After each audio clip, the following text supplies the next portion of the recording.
निर्विशेष शून्यवादी पाश्चात देश तारिणी जय श्री कृष्ण चैतन्य प्रभु नित्यानंद श्री अद्वैत गदाधर श्रीवासादि गौर भक्ति वृंद हरे कृष्ण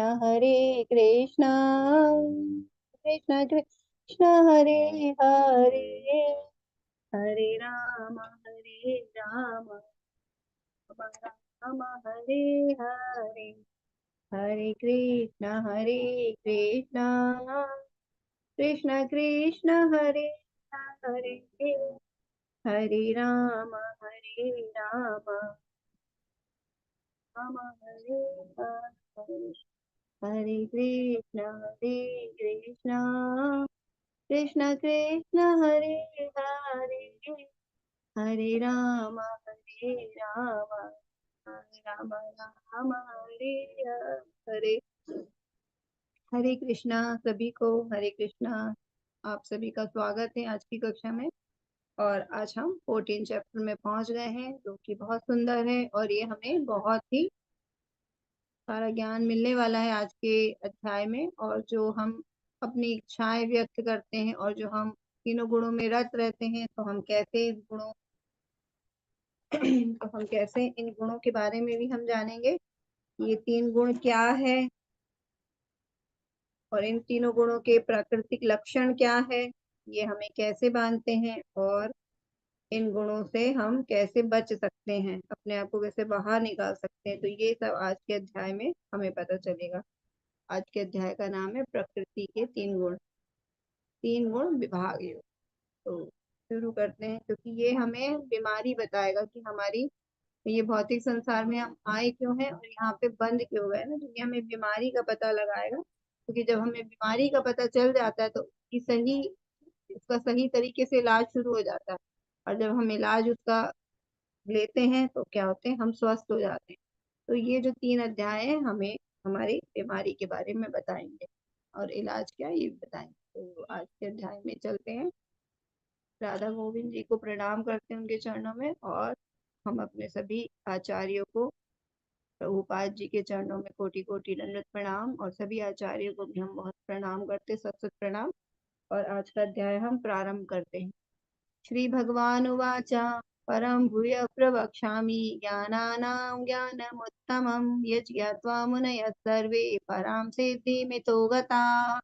भगवान ने कहा, अब मैं तुमसे समस्त ज्ञानों में सर्वश्रेष्ठ इस परम ज्ञान को पुनः कहूंगा, जिसे जान लेने पर समस्त मुनियों ने परम सिद्धि प्राप्त की है। तो देखिए अब यहाँ पे श्री भगवान उवाच ना, भगवान के शब्दों से ही ये जो हमारा अध्याय है वो प्रारंभ हो रहा है। मतलब ये जो ज्ञान हमको भगवान आज देने वाले ये बहुत ही महत्वपूर्ण है।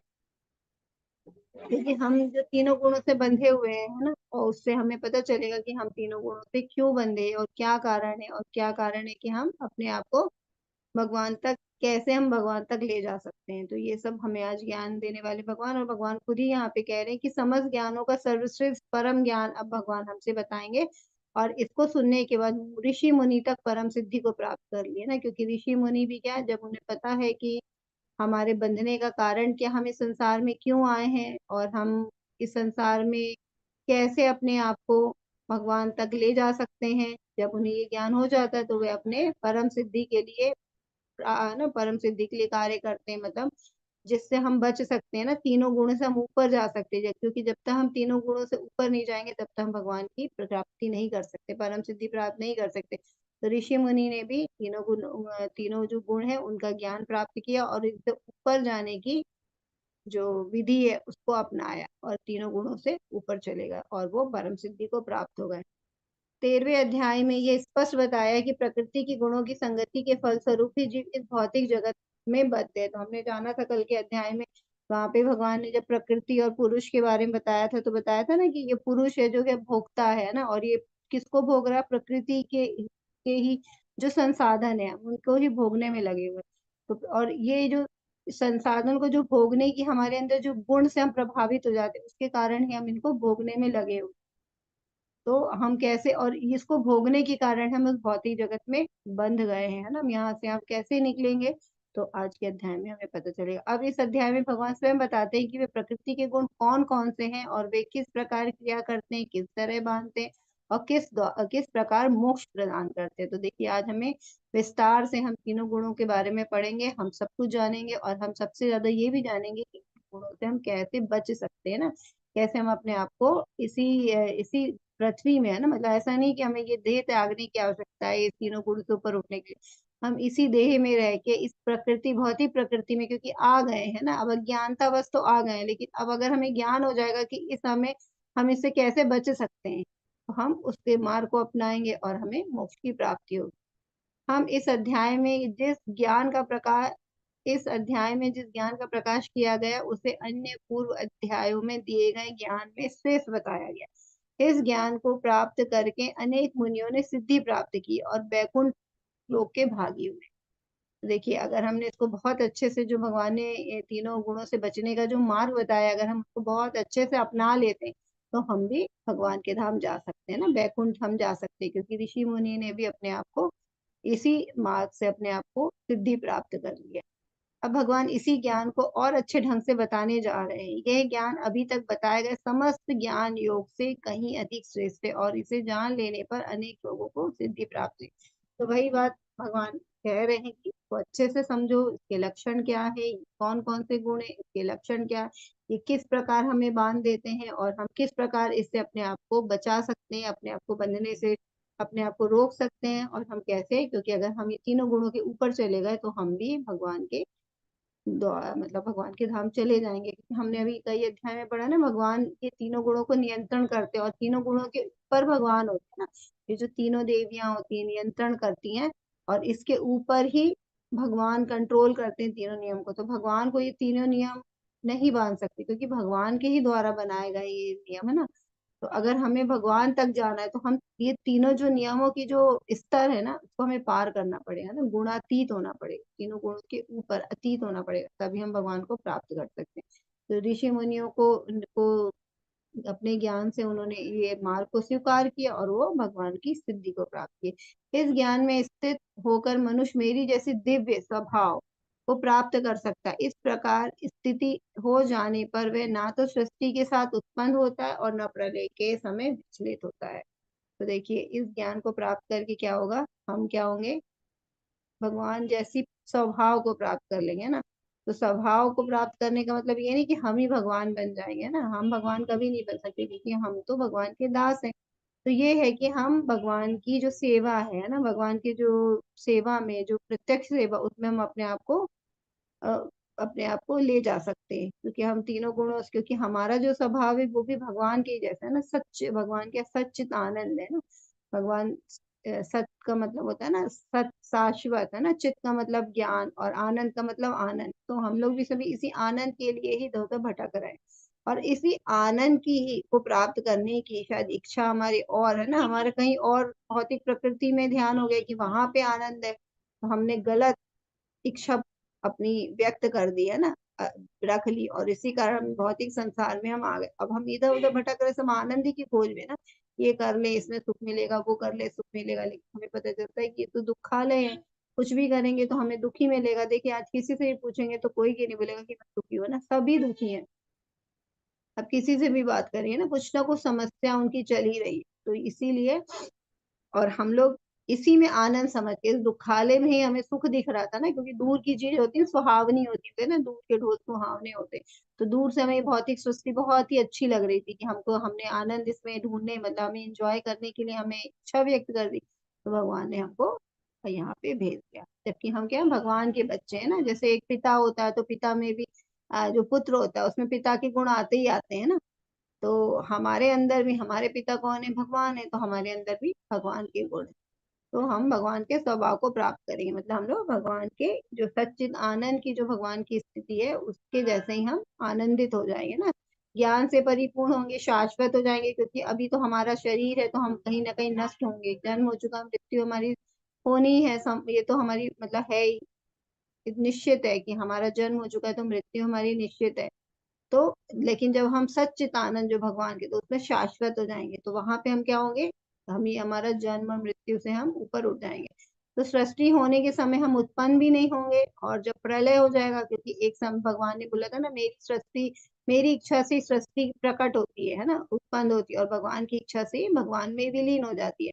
तो जब सृष्टि उत्पन्न होगी तो हम उत्पन्न भी नहीं होंगे, क्योंकि हम तो भगवान के साथ रहेंगे, और भगवान का धाम हमने देखा नष्ट नहीं होता है ना। 8वें अध्याय में हमने देखा था भगवान के धाम का बहुत सुंदर चित्रण किया था, भगवान ने अपने धाम के बारे में बताया था कि वो कभी नष्ट नहीं होता।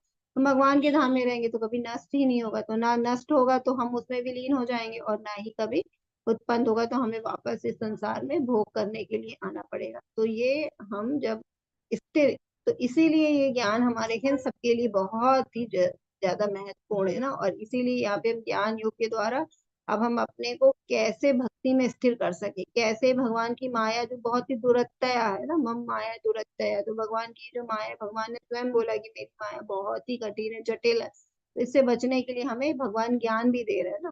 तो अगर हम भगवान की जो माया है, अगर उसमें स्थिर रहेंगे तो हम ऐसी जन्म मृत्यु में घूमते रहेंगे, और अगर हम भगवान के ज्ञान में स्थिर होंगे, भगवान के ज्ञान को समझेंगे, और ये जो भगवान की जो माया है ना, 3 गुण वाली जो भगवान की प्रकृति है, सृष्टि है, उससे हम अपने आप को बचा के भगवान के धाम जाएंगे और भगवान के स्वभाव को प्राप्त करेंगे। सर्वयोनिषु कौन्तेय मूर्तयः सम्भवन्ति याः तासां ब्रह्म महद्योनिरहं बीजप्रदः पिता। हे कुंती पुत्र, तुम ये समझ लो कि समस्त प्रकार की जीव योनियां इस भौतिक प्रकृति में जन्म द्वारा संभव है, और मैं उसका बीज प्रदाता पिता हूँ। तो ये बड़ा सुंदर श्लोक है ना। हमें ऐसा लगता है कि संसार में जैसे कौन, कोई भी चीज आई तो कौन पहले आया ना, बीज पहले आया कि पेड़ भी पहले आया है ना।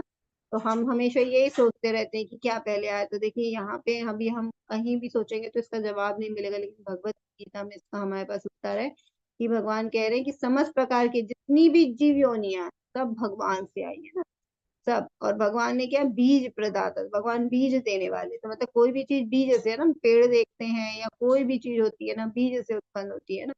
तो वो बीज देने, वो बीज कहाँ से आए, जब बीज अगर मतलब अंकुरित हो गया, फिर तो वो धीरे धीरे करके उचित वातावरण में वो एक पेड़ का रूप ले लेगा। लेकिन वो बीज कहाँ से आया, सबसे पहले तो बीज आया, और बीज कहाँ से आया, वो भगवान ने दिया ना। वो कह रहे हैं कि मैं अहम बीज प्रदपिता। तो जैसे हम कहते हैं माता, है ना, हम प्रकृति को माता मानते हैं, तो माता है तो पिता भी होगा कोई ना कोई, है ना, तो भगवान ही पिता है, और भगवान से ही सब चीज आती है।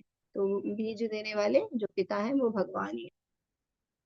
और जितनी भी योनि है ना, सबसे पहले कुछ ना कुछ तो प्रारंभ हुआ है, तो वो सब यहाँ पता चल गया कि बीज से ही सब योनियों का प्रारंभ हुआ है। और बीज देने वाले पिता जो है वो भगवान, तो भगवान ही हमको यहाँ पे धरती पे भेजते हैं, और भगवान के द्वारा ही समस्त योनियों का प्रकट हुआ है ना। सब योनियां जो है वो अपनी अपनी स्वभाव और इच्छा से ना, जैसी जिसने इच्छा करी, जिस आत्मा ने, जीवात्मा ने जैसी इच्छा करी, है ना, जैसा उसका स्वभाव था उसके अनुसार उसको उस योनि में भगवान ने भेज दिया। सत्वं रजस्तम इति गुणः प्रकृति संभवाः निबध्नन्ति महाबाहो देहे देहिनव्ययम्। भौतिक प्रकृति 3 गुणों से युक्त है, ये है सतो रजो तथा तमोगुण। हे महाबाहु, हे अर्जुन, जब शाश्वत जीव प्रकृति के संसर्ग में आता है तो वह इन 3 गुणों से बंध जाता है। तो अब यहाँ पे भगवान ने अभी भौतिक प्रकृति बताया कि भगवान की प्रकृति है, और अब ये कैसे है ना, भगवान की जो है कि क्या गुण है, तो वो 3 गुणों से युक्त है, और नाम दिए सतोगुण, रजोगुण और तमोगुण। तो भगवान कह रहे हैं कि अगर हम इस धरती में आ ही क्यों गए ना, अभी हमारे मन में प्रश्न आता है कि हम आ ही क्यों गए, अगर हम 3 गुणों से बंधे हुए हैं तो हम क्यों बंध गए, क्यों आए, क्यों हमें आना ही नहीं था। तो भगवान ये कह रहे हैं कि जब शाश्वत जीव प्रकृति के संसर्ग में आता है तो वो इन गुणों से बंध जाता है। तो हम क्यों बंध गए हैं, क्योंकि हम इस इच्छा जाहिर करी ना, हम भगवान के धाम में थे, भगवान की सेवा में लगे थे, लेकिन जब हमारी वही है, जब हमें दूर से बहुत ही प्रकृति बहुत ही लुभावनी लग रही थी, तो हमने इच्छा जाहिर की कि हम वहां जाना चाहते हैं और हम वहां का भोग करना चाहते हैं। तो भगवान ने हमारी इच्छा, क्योंकि भगवान तो अपने है ना, सबकी इच्छा पूर्ति करने वाले भगवान ही है, तो भगवान फिर हमें इस रस्ती में भेज देते हैं ना, बीज के रूप में हमें यहाँ पे भेज दिए। और अब ये जो प्रकृति है, हम इसके संपर्क में, जैसे ही हम भौतिक प्रकृति के संपर्क में आती है। मतलब जैसे ही हमारा जन्म होता है ना, हमारी आत्मा जो एकदम शुद्ध रहती है ना, वो भगवान के मम्मे वांशो जीव लोके जीव भूता सनातन, हम भगवान के अंश है, तो भगवान के ही जैसे गुण हम में हमारी आत्मा में है, वो भी शुद्ध है। लेकिन जैसे ही वो भौतिक प्रकृति के संसर्ग में आती है, मतलब जैसे ही हमारा जन्म एक मतलब जैसे हम आत्मा जैसे शरीर में प्रवेश करती है ना, जब हमारा जन्म होता है तो एक पदार्थ का बना है, भौतिक प्रकृति का बना है ना, पंच महाभूत से बना, भी हमने कल भी देखा था कि जो हमारा शरीर है वो 24 तत्वों से मिलके बना होता है। तो जब ये तत्व हमें इस भौतिक संसार से मिला है ना, शरीर ये वाला, और जब उसके अंदर आत्मा का प्रवेश होता है तो वो अपने शरीर है ना, जिस शरीर में प्रवेश करती है उस शरीर से वो बंध जाती है, उसका स्वभाव से है ना। जैसे अगर मनुष्य शरीर है तो वो जो आत्मा है वो मनुष्य जैसा ही व्यवहार करेगी। अगर वो किसी दूसरे जीव जंतु के बीच में, बिल्ली के शरीर में, गाय के शरीर में, है ना, किसी पक्षी के शरीर में, तो वो आत्मा उसी के जैसा व्यवहार करेगी ना। तो वो जिस योनि में या जिस शरीर में प्रवेश करती है आत्मा, उसी के गुणों से बंध जाती है और उसी के जैसा ही वो स्वभाव, उसी के जैसा वो व्यवहार करती है। तो देखिए यहाँ पे जो 3 गुण है वो क्या है, देखिए यहाँ पे दिख रहे हैं, जो सतोगुण है वो क्या है, सतोगुण है जो यहाँ पीले ड्रेस में दिख रहे हैं, जो लाल गुण है वो रजोगुण है, और जो काले ड्रेस में देवी दिख रही है वो तमोगुण है। और भगवान इन तीनों को के ऊपर, इन तीनों का कंट्रोल कर रहे हैं। तो भगवान को ये तीनों गुण कभी नहीं बांध सकते है ना, भगवान बल्कि अपने अपनी इच्छा से इन तीनों गुणों को चला। और हम क्या है, हम जो नीचे दिख रहे हैं ना मानव, जो ये रस्सियों से बंधे हुए हैं ना, तो जैसे कठपुतली, आपने देखा होगा कठपुतली का नाच होता है, तो उसमें क्या होता है, कठपुतलियां जो भी व्यवहार कर रही है, हम जो देख रहे हैं कर्तव्य कर रही है, वो क्या होता है, वो एक रस्सी से बंधी होती है ना, और उसको हिलाने वाला कोई पर्दे के पीछे कोई और ही होता है, उसके द्वारा वो कार्य करती रहती। तो हम भी ऐसे ही है, जो भी कार्य कर रहे हैं वो तीनों गुणों से बंधे हुए। जो हमारा व्यवहार है, जो हमारा स्वभाव है, हम कोई ना कोई गुण में बंधे रहते, उसी के अनुसार हम ये सब कार्य करते। तो अब हमें लग सकता है कि जैसे माता जी ने कल भी प्रश्न किया था ना कि हमारा जो अच्छा है या बुरा है ना, हम जो कुछ भी कर रहे हैं वो तो तीनों गुणों के कारण कर रहे हैं, तो फिर हम पाप क्यों भोगे, है ना। कि पाप और पुण्य के कैसे होते हैं, अब जो पाप हमसे होते हैं उसके भागीदार हम कैसे हुए, ये तो तीनों गुण ही हमको करवा रहे हैं, क्योंकि हम जो कार्य वो तीनों गुण में लिप्त होके ही कर रहे हैं। तो यहाँ पे हमें बताते हैं कि हम जो भी कार्य कर रहे हैं वो, क्योंकि हमने इच्छा जाहिर करी थी ना, तो हमारी इच्छा थी, हमने चुनाव किया था उस यहाँ पे आने के लिए। तो और ये तीनों गुण में हम चुनाव करते हैं, हमारे स्वभाव के अनुसार हम तीनों गुण में रहते हैं। तो इस कारण अगर हम जैसे गुण में रहेंगे वैसे ही हम कार्य करेंगे, तो हम उसमें बंधे रहेंगे। जैसे मान लीजिए सरकार है ना, वो नियम बनाती है ना, जैसे रेड लाइट है, अगर रेड लाइट के नियमों का पालन करने के लिए आपको सरकार बाध्य नहीं करती कि आपको नियमों का पालन करना ही पड़ेगा, लेकिन अगर आप नियम का पालन नहीं करते तो आपको जेल में जाना पड़ेगा। तो जेल भी भगवान सरकार ने बनाई है, और सरकार ने नियम भी बनाए हैं। तो आप या तो नियमों का पालन करके आराम से अपना सुखपूर्वक जीवन भी मतलब जीवन जिए, और नहीं तो फिर वही है कि आपको अगर सरकार के नियमों का पालन नहीं करेंगे तो वो आपको जेल में डाल देगी, है ना। तो इसी प्रकार है यहाँ पे जो प्रकृति के 3 गुण है ये भी भगवान ने बनाए हैं, और हमको भी भगवान ने भेजा है। तो अगर हम भगवान के कार्यों में अपने आप को नहीं रत करते, है ना, मतलब भगवान की सेवा नहीं करते, तो हम ये 3 गुणों माया में बंधे रहेंगे हमेशा, है ना।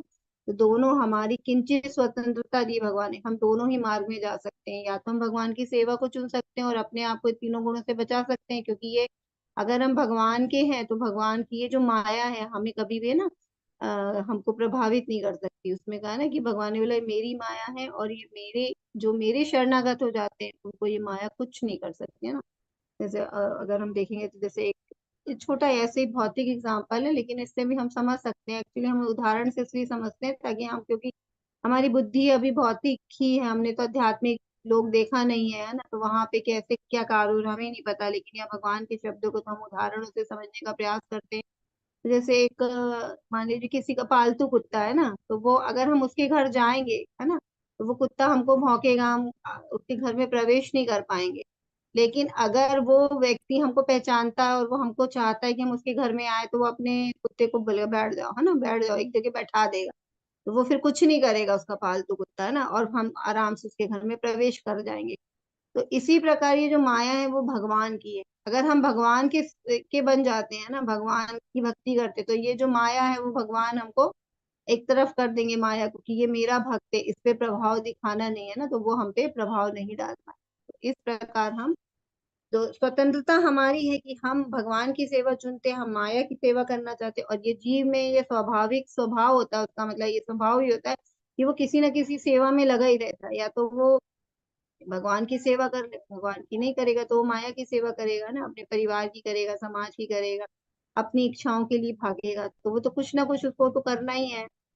इस प्रकार यहाँ पे जो भी जो माया है, ये जो तीनों गुण है, वो हमारे जो सुख दुख है इसका, और जो हमें सुख दुख हम भोगते हैं उसको हमारी इच्छा से ना, पाप जो मिलता है वो हमारी इच्छा से, क्योंकि भगवान ने हमको स्वतंत्रता दी। और भगवान, अगर हमें ऐसा लग सकता है ना कि ये स्वतंत्रता हमें क्यों दी है ना, क्योंकि हम क्या है, हम उच्च बुद्धि के है ना, ये भी वैसे हमने एक क्लास में बात की थी, क्योंकि हम बहुत समझदार है, भगवान ने हमको उचित बुद्धि दी है ना, हमारी जो चेतना है उसका स्तर ऊंचा है, तो भगवान जानते हैं कि ये जो है, मतलब उसको बुद्धि दी, मतलब उच्च इसकी बौद्धिक स्तर ऊंचा है, तो वो हम पे विश्वास करते हैं ना।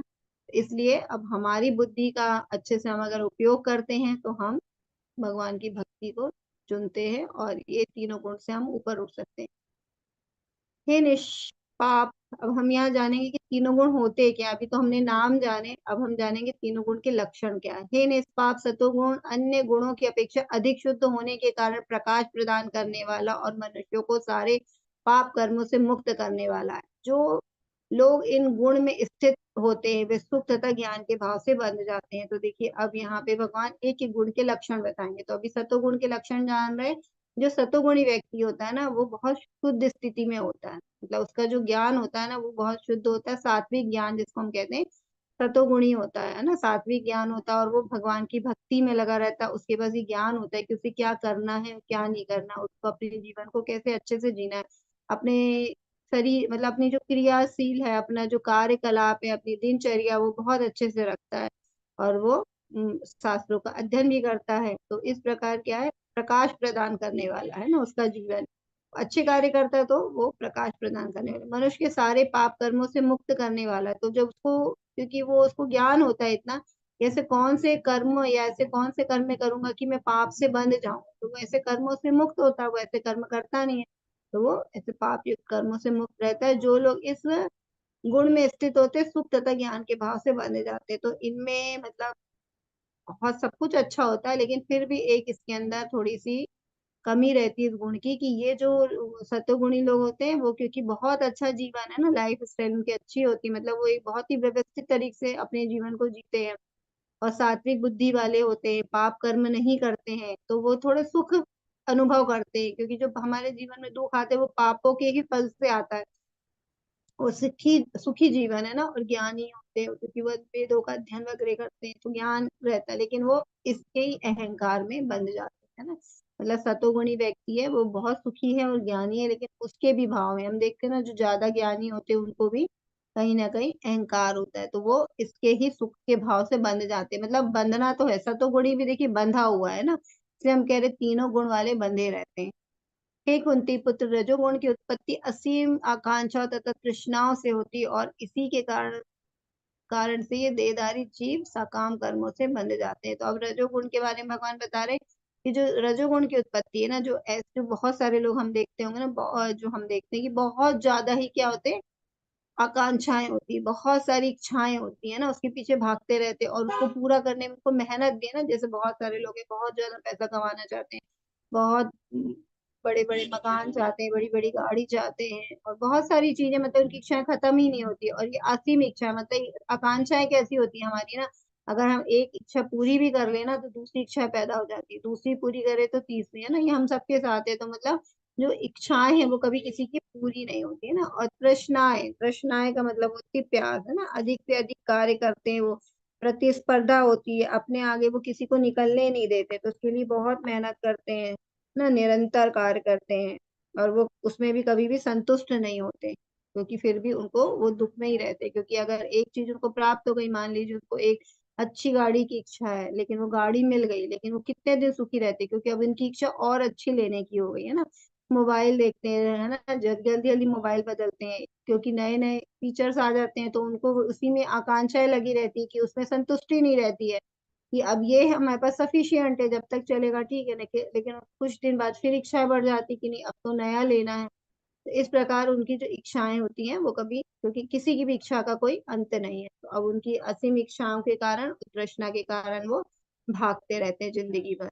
और इसी के कारण देहधारी जीव सकाम कर्मों से बंधा रहता है, तो वो जो भी कर्म करता है वो इस इच्छाओं की पूर्ति के लिए लगा रहता है, तो वो अपना जो सारा समय है ना वो इन्हीं के लिए भागता रहता है, और जो उसका सारा समय है वो ऐसे ही पूरा हो जाता है, और वो भगवान की तरफ जरा भी अपने, जैसे अभी हमने देखा ना, जो सतोगुणी है वो व्यवस्थित जीवन, अच्छा जीवन है ना, तो रजोगुणी तो अपने शरीर का भी ध्यान नहीं करते, कि हमको शरीर की भी चिंता नहीं रहती, क्योंकि वो क्या सोचते हैं कि बस हम कैसे भी अपनी इच्छाओं की तरफ भागना। तो हम बहुत सारे लोग अभी आज ज्यादातर समाज रजोगुणी ही है ना, तो सुबह से लेकर रात तक भाग ही रहा है पैसे के पीछे और दिखावा, है ना। देखिए ज्यादा अपने जीवन को सुखी करने के लिए बहुत सारी चीजों की आवश्यकता नहीं होती ना, लेकिन हमें अगर दिखावा करना है कि हम सुखी हैं, उसके लिए हमें बहुत सारी चीजों की आवश्यकता होती है। हम अपना स्टेटस बना के चलेंगे, अच्छा है ना, ऊंचा ऊंचा, हर चीज में ज्यादा खर्च, दिखावा। तो अगर हम इसमें जी रहे हैं तो ये ऐसे व्यक्ति रजोगुणी कहलाते हैं ना, और आज हमें ऐसे बहुत दिखने में मिल सकते हैं, तो वो इसलिए वो अपने रजोगुण के प्रभाव से बंध जाते हैं। हे भरत को तुम जान लो कि अज्ञान से उत्पन्न तमोगुण समस्त देहधारी जीवों का मोह है। इस गुण के प्रतिफल पागलपन, प्रमाद, आलस तथा नींद है, जो बद्ध जीव को बांधते हैं। तो अभी भगवान ने रजोगुण के बारे में बताया, अब यहाँ पे हमें तमोगुण के बारे में बता रहे हैं कि तमोगुण के क्या लक्षण होते हैं, कि जो अज्ञान है ना, अज्ञानता में, क्योंकि क्या होता है जो तमो का मतलब होता है अंधकार, है ना, तम से आया, तमह मतलब अज्ञान या अंधकार, तो ये अज्ञान से आता है तमोगुण। तो अज्ञान से उत्पन्न तमोगुण समस्त देहधारी जीवों का मोह है, तो वो जो तमोगुणी व्यक्ति होता है वो इतना मोह में रहता है कि उसको ज्ञान ही नहीं होता है कि उसके जीवन का लक्ष्य क्या है, उसको क्या करना चाहिए, उसको जीवन एक अच्छे से जीना, उसके लिए क्या करना है ना।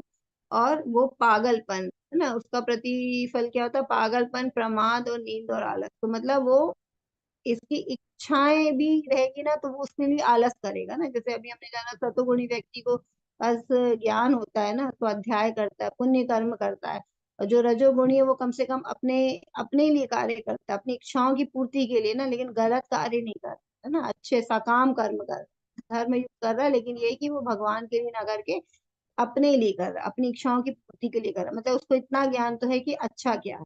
लेकिन जो तमोगुणी लोग होते हैं उनके पास तो ये भी ज्ञान नहीं होता कि जीवन में अच्छा क्या, उन्हें जीवन कैसे जीना है कि वो अच्छी तरीके से जी सके। उनकी इच्छाएं भी होती तो वो इच्छाओं की पूर्ति के लिए भी कुछ नहीं करते ना, सिर्फ सोचते रहते, प्लानिंग करते रहते, लेकिन वो कभी उस प्लानिंग को लिए एग्जीक्यूट नहीं करते ना, कभी उस प्लानिंग को आगे नहीं करते, काम नहीं करते उस प्लानिंग के लिए ना, तो हमेशा आलस में ही रहते हैं, नींद में रहते हैं। हम देखते बहुत सारे लोग है ना, नींद नींद है ना, बहुत ज्यादा सोते हैं, ऐसे लोग भी तमोगुणी रहते हैं। तो ऐसे जो गुण वाले लोग होते हैं वो बद्ध जीव, ये जो तमोगुण है वो भी क्या बद्ध जीव को बांध देते हैं, तो ये अज्ञानता में और अंधकार में बंधे रहते हैं तमोगुणी लोग। सत सत्वम सुखे संजयति रजः कर्माणि भारता, ज्ञानमावृत्य तु तमः प्रमादे संजयत्युत। हे भरत पुत्र, सतोगुण मनुष्य को सुख से बांधता है, रजोगुणी काम कर्म से बांधता है, और तमोगुणी मनुष्य के ज्ञान को ढककर उसे पागलपन से बांधता है। तो यहाँ देखिए स्पष्ट रूप से भगवान, मतलब भगवान बता रहे हैं कि जो तमोगुणी है, जो रजोगुणी है ना, वो सुखी रहते हैं, लेकिन वो सुख से भी बंध जाते हैं। और जो रजोगुणी होते हैं वो तो अपनी इच्छाओं की पूर्ति के लिए सकाम कर्म से बंधे रहते हैं, और जो तमोगुणी है वो ज्ञान ही नहीं होता है तो वो ज्ञान से ढके रहते हैं और पागलपन से बंध जाता है। तो देखिए तीनों जो गुण है ना वो भी तीनों गुण बांधते हैं ना, तो जैसे मान लीजिए एक है सोने की चैन, एक है चांदी की चैन, है ना, और एक है लोहे की चैन। अगर हम किसी से पूछेंगे कि कौन सी चैन से बंधना अच्छा है, तो क्या कोई बोलेगा ना, क्योंकि सबको मालूम है सोना बहुत महंगा है, गोल्ड है ना, तो बोलेगा गोल्ड की चैन से। लेकिन बंधना ही क्यों है ना, हमें क्यों बंधना है, चाहे सोने की चैन दो, अगर वो बांध रही है हमको, बंधन में डाल रही है ना, तो बंधा हुआ जीवन किसको अच्छा लगता है, किसी को नहीं, सब स्वतंत्र रहना चाहते हैं। तो फिर हम क्यों बंधे, सोने की चैन से भी क्यों बंधे, है ना। तो ये तीनों जो है गुण है हमें बांधते हैं, चाहे हम सतोगुण में रहे तो भी बंधे हुए हैं, रजोगुण में रहे तो भी बंधे हुए, और तमोगुण में है तो वो तो पूरे ही हम मतलब पागलपन में, मतलब हमें ज्ञान ही नहीं है तो उसमें भी हम बंधे ही हुए। हे भरतपुत्र, कभी कभी सतोगुण रजोगुण तथा तमो गुण को परास्त करके प्रधान बन जाता है, तो कभी रजोगुण सतो तथा तमोगुण को परास्त कर देता है। और कभी ऐसा होता है कि तमोगुण सतो तथा रजोगुण को परास्त कर देता है। इस प्रकार श्रेष्ठता के निरंतर स्पर्धा चलती रहती है। अब ये तीनों गुण हम पे कार्य कैसे करते हैं ना, तो हमें लगेगा कि ये कैसे कार्य करते हैं, हमें कैसे पता चलेगा ना क्या है। तो देखिए हर व्यक्ति पे तीनों गुण है ना, जैसा हमारा दिन भर की दिनचर्या होती है, जैसा हमारा स्वभाव बदलता है ना, उस हिसाब से ये तीनों गुण हम पे मतलब प्रभाव डालते हैं। तो देखिए हम सुबह सुबह क्या रहते हैं, सवेरे हम ब्रह्म मुहूर्त में उठते हैं, जब हम भगवान का नाम लेते हैं, पूजा पाठ करते हैं, हम लोग सतोगुण में रहते हैं। फिर 10 बजे के बाद कैसा समय होता है, 10 बजे के बाद सबको अपने भौतिक कार्यों में जाना पड़ता है ना, विद्यार्थी अपने स्कूल चले गए, माता जी लोग हैं अपनी रसोई में चली जाती हैं, अपने और काम जो, और वर्किंग लेडी है वो अपने काम में चली जाती है, जो पुरुष है वर्ग है वो भी अपने ऑफिस में या अपने भौतिक कार्यों में चला जाता है, तो वहां से भागम भागी शुरू होती है, तो वो रजोगुण प्रधान समय कहलाता है। और उसके बाद फिर रात के 9 बजे है ना, 9 बजे के बाद जो होता है तमोगुण, है ना, क्योंकि रात अंधकार अंधकार फैला रहता है, तो सोच पे भी प्रभाव डालता है, क्योंकि हमारा जैसा वातावरण रहेगा वो हमारे हम पे प्रभाव डालता है। तमोगुण अंधकार युक्त होता है और वो हमको देखिए ना, हमें डर लगेगा, है ना, बहुत सारी चीजें रात में हम निकलेंगे तो डर लगेगा, क्योंकि अंधकार है, भय भय ये सब हमारे तमोगुणी है। तो इस प्रकार ये जो है सब तीनों तरीके से ये जो 3 गुण है। अब यहाँ पे और बता रहे हैं कि 3 गुण कैसे है, तो देखिए कभी कभी क्या होता है हम बहुत अच्छे मूड में रहते हैं ना, और कभी कभी क्या होता है हमें गुस्सा आने लगता है, या फिर हम बहुत ही ज्यादा अग्रेसिव मूड में रहते हैं। तो ये इससे हमें पता चलता है कि हम कहीं ना कहीं हम पे भी गुण प्रभाव कर रहे हैं। तो जब हम बहुत प्रसन्न हैं, बहुत खुश हैं ना, तो मतलब हम सतोगुणी है, क्योंकि हम पे कभी कभी सतोगुणी हावी रहता है, कभी तमोगुणी हावी रहता है, और कभी रजोगुणी। तो ये तीनों एक दूसरे को क्या है, आपस में ये गुण ही आपस में अपने आप को प्रधान बनाने के लिए प्रतिस्पर्धा चलती रहती है। जैसे हम लोग देखते हैं ना कि 3 अगर बच्चे हैं तो तीनों अपने आप को किया मैं श्रेष्ठ हूँ, मैं श्रेष्ठ हूँ, है ना। जैसे स्कूल में भी जो फर्स्ट सेकंड थर्ड आते हैं, तो उसमें भी होता है ना, जो हमेशा कोई ना कोई कभी तो थर्ड वाला है वो बहुत ज्यादा प्रयास कर लेता है तो वो कभी फर्स्ट आ जाता है ना, सेकंड वाला है जो कभी थर्ड आ जाता है, तो ऐसे अगर, तो इस प्रकार जैसे मतलब हमारे भौतिक जीवन में प्रतिस्पर्धा होती है, ऐसे ये तीनों गुण भी आपस में प्रतिस्पर्धा करते रहते हैं ना। तो जो जिससे ज्यादा एक्टिव हो जाता वो ऊपर हो जाता, बाकी दो नीचे हो जाते हैं ना। तो अब देखिए यहाँ हम पिक्चर में भी देख रहे हैं, देखिए ये है ना, तीनों गुण आपस में देखिए देखिए खींच रहे हैं, और जो ज्यादा जिस समय ताकत लगाता है वो उस दोनों को कंट्रोल कर लेता है और वो उसके ऊपर चला जाता है।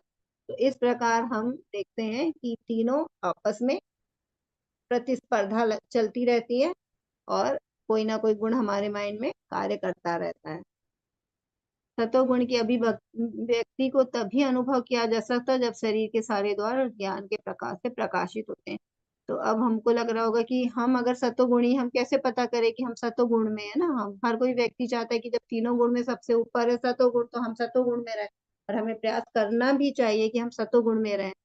जब हम सतोगुण में आ जाएंगे तो हमें कैसे पता चलेगा, तो यहाँ पे ये भगवान स्वयं बता रहे हैं कि जब हमारे शरीर के सारे द्वार है ना, हमारे 9 द्वार का शरीर है तो सारे द्वार है ना, आंखें मतलब जैसे भगवान की सेवा के दर्शन करने में प्रसन्न हो, हमारे हाथ है जो भगवान की सेवा करें, हमारा जो मुख है भगवान के भजन गाए, भगवान का प्रसाद खाएं, जो कान है भगवान के जो भगवान के जो संगीत है ना, भगवान के जो भजन है कीर्तन है उसमें लगे रहते। इस प्रकार जितने द्वार है ना, हम सब में मतलब ज्ञान आ जाए। हम क्योंकि सिर्फ भगवान के बारे में सोच रहे हैं ना, हम अपनी इच्छाओं के लिए नहीं भाग रहे, और भौतिक इच्छाएं नहीं, हमारी जो भी इच्छाएं अब आध्यात्मिक है ना, हम भगवान की सेवा करना चाहते हैं, हम धाम यात्रा करना चाहते हैं। तो ऐसा नहीं कि हमको घूमने नहीं जाना, जा सकते हैं, लेकिन भगवान की, अगर हम भगवान के मंदिर जाने की इच्छा रख रहे हैं, धाम जाने की इच्छा रख रहे हैं, तो मतलब हम सतोगुण है, क्योंकि हमारा पूरा जीवन में क्या अब भगवान से ही सारी बातें हो रही है ना। हम अगर गा रहे हैं, नाच रहे हैं, तो सब भगवान के लिए कर, तो अगर हम ऐसा करने लगे हैं, या हमारा स्वभाव ऐसा बन गया कि ये सब चीजें हमें अच्छी लगने लगी है, तो मतलब हम सतोगुण में आ गए हैं। हे भरतवंशियों में प्रमुख, जब रजोगुण में वृद्धि हो जाती है तो अत्यधिक आसक्ति, सकाम कर्म, गहन उद्यम तथा अनियंत्रित इच्छा एवं लालसा के लक्षण प्रकट होते हैं। तो सबसे रजोगुण का सबसे बड़ा जो लक्षण होता है वो यही होता है कि बहुत ज्यादा असीम इच्छाएं होती है ना, अनियंत्रित इच्छा, मतलब एक इच्छा गई नहीं और दूसरी हो गई, दूसरी पूरी हुई नहीं तीसरी, है ना, वो धीरे धीरे आसक्ति मोह जो हमने देखा था उसमें पड़ा रहता है व्यक्ति। तो रजोगुण में अगर वृद्धि हो जाती तो हमें जब पता चलेगा जब हम बहुत ज्यादा इस भौतिक संसार से आसक्त हैं और बहुत सारी इच्छाएं को प्राप्त, मतलब बहुत सारी हम धन चाहते हैं, बहुत अच्छा घर चाहते हैं, बहुत अच्छी गाड़ी चाहते हैं ना, हर चीज हम भौतिक संसार की ही सब चीज अच्छी अच्छी चाहते हैं, तो वो हमारे लिए मतलब हम रजोगुण में है इस समय। और गहन उद्यम, मतलब उसके लिए हम प्राप्त करने के लिए धन भी, क्योंकि ज्यादा बड़ी इच्छाएं होंगी तो उसके लिए हमें धन की भी बहुत ज्यादा आवश्यकता होगी और फिर हम वो धन कमाने में दिन भर हम लगे रहेंगे। और अनियंत्रित इच्छा और लालसा, और लालसा का क्या लक्षण है, क्योंकि लालसाएं कभी है ना कभी किसी की पूरी नहीं होती, क्योंकि लालसा हमें बढ़ती ही जाती है ना, लोभ बढ़ता ही जाता है, जितना प्राप्त हुआ और ज्यादा और ज्यादा और ज्यादा ना। इसी में जो मनुष्य, भौतिक मनुष्य फंसा रहता है ना, जिसको जितना धन मिल गया और चाहिए, तरह तरह की लोगों की इच्छाएं होती, जिसको जो मिल गया उसमें वो संतुष्ट नहीं है और पाने की जो लालसा लगी रहती है, यही रजोगुण का सबसे बड़ा लक्षण है।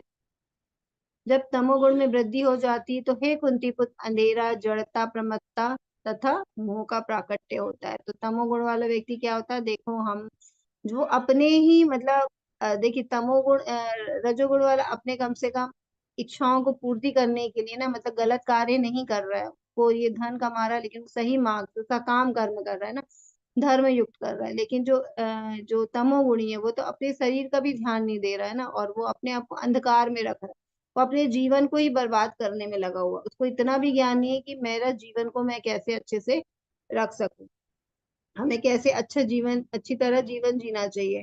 तो ये तमोगुण का है कि वो अंधेरे में रहता है, जड़ता मतलब बहुत ही ज्यादा आलस में रहेगा, प्रमत्ता मतलब बहुत ज्यादा, जैसे हम यहाँ देख रहे हैं ना, एडिक्ट एडिक्ट हो जाते हैं जो नशे के, है ना, तो क्या उनके पास बुद्धि नहीं है उनकी बुद्धि, लेकिन उनकी बुद्धि पे तमोगुण का मतलब तमोगुण पूरी तरह से अपनी तरफ जकड़ लेता है।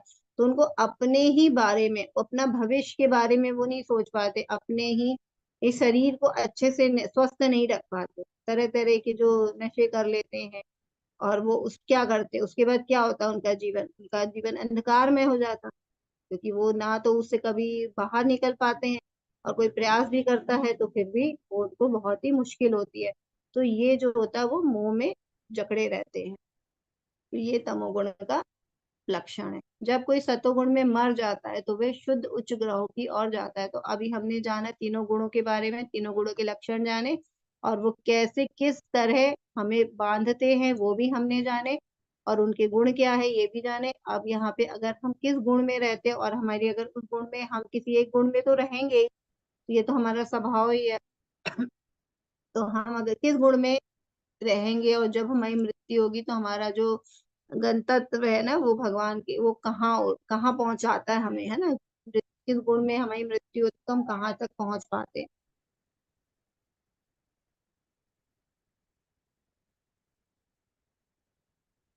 तो जब सतोगुण में मर जाता है, जब कोई सतोगुण में मर जाता है तो वो शुद्ध उच्च ग्रहों की ओर जाता है। तो देखिए हमने बोला वो व्यवस्थित जीवन जीता है ना, उसको मालूम है कि क्या खाना है क्या नहीं खाना है, क्या मुझे पढ़ना है क्या नहीं पढ़ना है, अपने शास्त्रों का अध्ययन करता है, सात्विक कार्य करते हैं, वो साधु संतों की सेवा करता है, अच्छे से अपनी, है ना, ज्ञान में रह के ज्ञान से युक्त होके अपने जीवन को जी रहा है। तो वो अच्छी अपने सुख पूर्वक जी रहा है, तो अगर वो अपने अच्छे गुणों के कारण वो पुण्य बहुत ज्यादा कर रहा है ना, पुण्य, क्योंकि जो अच्छे कार्य कर रहा है मतलब वो गलत पाप से मुक्त है, और वो अच्छे मतलब वो पुण्य कार्य कर रहा है।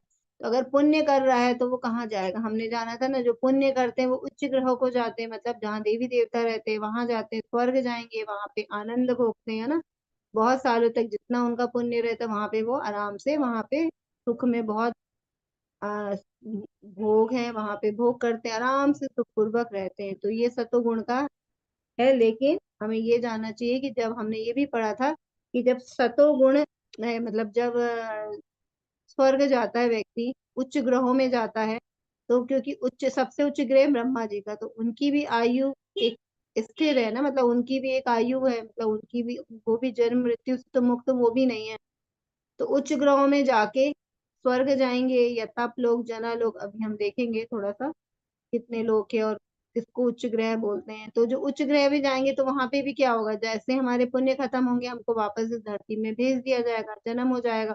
और ये सर्किल जो साइकिल है हमारा ना, मतलब जो हमारा ये चक्र है जन्म मृत्यु का, उससे हम पार नहीं होने वाले। तो जो सतोगुणी व्यक्ति है वो ठीक है, उच्च ग्रहों में जाएगा और आराम से वहां सुख भोगेगा, क्योंकि उसने बहुत अच्छे से अपने जीवन को जिया है, उसके पास ज्ञान था, ज्ञान में रहते हैं लोग, तो ज्ञान था उसके पास, उसे क्या सही मार्ग था ज्ञान का, क्या उसे चुनना था अपनी जिंदगी में, उसने वो चुना था और पुण्य कर्म किए थे, तो वो उच्च ग्रह में जाएगा।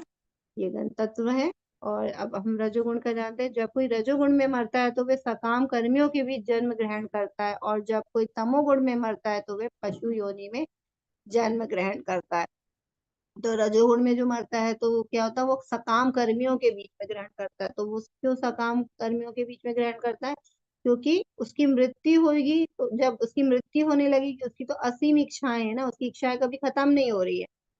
एक इच्छा पूरी हो रही तो दूसरी इच्छा की उसकी पहले से ही वो जागृत हो गई है ना, दूसरी इच्छा को पूरा करने के लिए वो भागना शुरू कर दिया, एक इच्छा पूरी हुई नहीं, दूसरी इच्छा के लिए वो कार्य करना शुरू कर दिया ना। तो जब वो मरेगा तो कहीं ना कहीं उसके दिमाग में इच्छाएं तो खत्म हुई नहीं है, तो उसकी इच्छाएं वही चलती रहेगी। और हमने ये भी जाना था कि जो जिंदगी भर कार्य करता अंत समय में वही उसकी वृत्ति रहती है ना, वही उसके दिमाग में चलता रहता है। तो जो सकाम कर्मी है, मतलब वो दिन भर जिंदगी भर भौतिक कार्यों में ही भागता रहा है, तो अंत समय में भी भौतिक ही कार्य उसके दिमाग में आएंगे, भौतिकता में उलझा रहेगा, और जब भौतिकता में ही रहेगा तो इसी भौतिक संसार में आ जाएगा ना, क्योंकि अंत समय अंत काले च मामे वह स्मरण मुक्ता कलेवरम, तो उसके दिमाग में जैसा स्मरण रहेगा वैसे ही उसको जन्म मिल जाएगा। तो उसके दिमाग में क्या चल रहा है, काम काम है ना। जैसे अभी बहुत बड़े जो वैज्ञानिक रहते हैं वो ज्ञानी है ना, दार्शनिक है, कवि है, लेकिन वो क्या है, सब रजोगुणी है, क्योंकि वो और है ना काम में बिजी है, अपने साथ अपने काम में पूरे समय बिजी है ना वो। उनको ज्ञान नहीं है, मतलब आध्यात्मिक ज्ञान नहीं है उनके अंदर जरा भी। वो अपने जो जीवन की पूरी गतिविधियां क्या करेंगे, भौतिक कार्य में है ना, अपना जो खोज में लगे हैं या जो कविताएं लिखते हैं सब उसमें लगे, उसी में लगे रहे। अगर उनसे एक वैज्ञानिक से भी पूछा जाएगा कि अगर उनसे प्रश्न करे कि आप अगला जन्म अगर मिलेगा तो आप क्या बनना चाहेंगे, तो वो क्या बोलेंगे, मैं वैज्ञानिक बनना चाहूंगा, है ना। और जो वो यहाँ पे अभी खोज पूरी नहीं कर पाए, या उनके मन में जो इच्छाएं हैं और तरह तरह की खोज करने के लिए, तो वो उनकी वो इच्छाएं वैसी रहेगी कि मैं अगला जन्म लेके अब मैं ये करूंगा ना, ये इच्छा मैं पूरी करूंगा, खोज पूरी करूंगा। तो मरते समय भी उनके अंदर भाव इच्छाएं हैं। तो जब इच्छाएं हैं तो वापस उनको सकाम कर्मियों के बीच में ही इस पृथ्वी पे जन्म मिलेगा। और जब कोई तमोगुण में मरता है तो वह पशु योनि में जन्म धारण करता है। तो देखिए जो तमोगुणी है वो क्या, खुद ही अंधकार में, उसको ज्ञान ही नहीं है, उसको क्या करना, अज्ञानी व्यक्ति है, वो अपने जीवन को ही अच्छे से रख नहीं पा रहा है, तो वो तो पशु युक्त जीवन जी रहा है ना। जिस व्यक्ति को भगवान ने उच्च कोटि की बुद्धि दी है, मनुष्य को हम जान रहे हैं कि जो उसकी चेतना है वो उच्च कोटि की है ना। कल भी हमने जाना है कि अन्य में, प्राण में, है ना, ज्ञान में, विज्ञान में, आनंद में। तो सिर्फ मनुष्य क्या विज्ञान में और आनंद में रह सकता है, बाकी जो अन्य जो तीन थे ब्रह्म कुछ अवस्था में क्या थे, अन्य में, प्राण में और ज्ञान में, ये तो पशुओं के पास भी बुद्धि रहती है, लेकिन सिर्फ विज्ञान में, मतलब जो हम अध्यात्म पढ़ते हैं उसको अपने जीवन में उतार सकते हैं, और फिर आनंद में हम भगवान को प्राप्त कर सकते हैं। ये तो सिर्फ मनुष्य के पास इतनी चेतना। लेकिन अगर मनुष्य बन के भी अगर उस व्यक्ति के पास वो पशु जैसे कार्य कर रहा है ना, वो अपने जीवन को ही अच्छे से नहीं व्यवस्थित कर रहा, अपने जीवन के लिए जो तरह तरह के जो नशा में युक्त है, उनको ये नहीं पता कि हमारे जीवन का मनुष्य है तो हमारे जीवन का मुख्य उद्देश्य है भगवान की प्राप्ति, तभी हमें मनुष्य जीवन मिलता है। तो वो पशु जीव जैसा जीवन जी रहा है ना। तो जैसे कहते हैं ना, आहार निद्रा भय और मैथुन, है ना, ये तो पशु भी कर रहा है और मनुष्य भी कर रहा है। अगर कोई व्यक्ति धर्म की ओर नहीं जा रहा और इन्हीं चार चीजों में लगा हुआ है तो वो तो पशु के समान है ना। क्योंकि हमारे इसमें एक श्लोक भी है ना महाभारत में कि पशु ही ना पशु के समान है। अगर कोई व्यक्ति ये चार काम करता है तो वो पशु जैसा जीवन जी रहा है।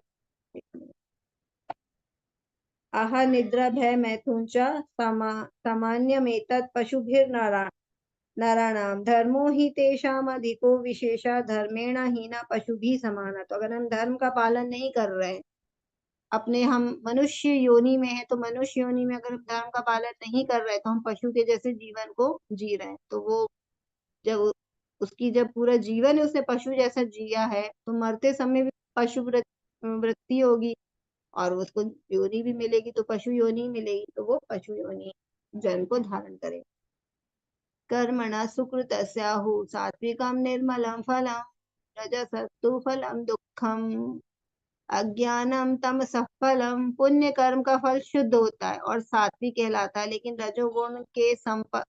रजोगुण में संपन्न कर्म का फल दुख होता है और तमोगुण में किए गए कर्म मूर्खता के प्रतिफलित होते हैं। तो यहाँ पे अब हम जैसा कर्म करेंगे हमें वैसा फल मिलेगा। तो जो पुण्य कर्म कर रहा है, जो सतोगुणी व्यक्ति है, उसके पास ज्ञान है, तो वो पुण्य कर्म करता है, पाप कर्म से दूर रहता है।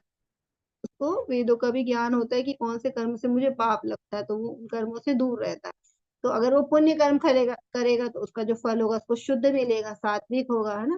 और जो रजोगुणी व्यक्ति होगा, जो अपने से भौतिक कार्य के लिए लगा है ना, क्योंकि वो देखिए भौतिक जो कार्य होते हैं वो हमेशा क्या होते हैं, उसको ये दुखालय है। अगर वो भौतिक कार्य के लिए उलझा हुआ है तो उसको दुख के अलावा कुछ नहीं, वो अपनी इच्छाओं के लिए भाग जरूर रहा है, लेकिन वो संतुष्ट तो तब भी नहीं हो रहा ना, क्योंकि ये जो इच्छाएं उसको कभी संतुष्ट होने ही नहीं दे रही है।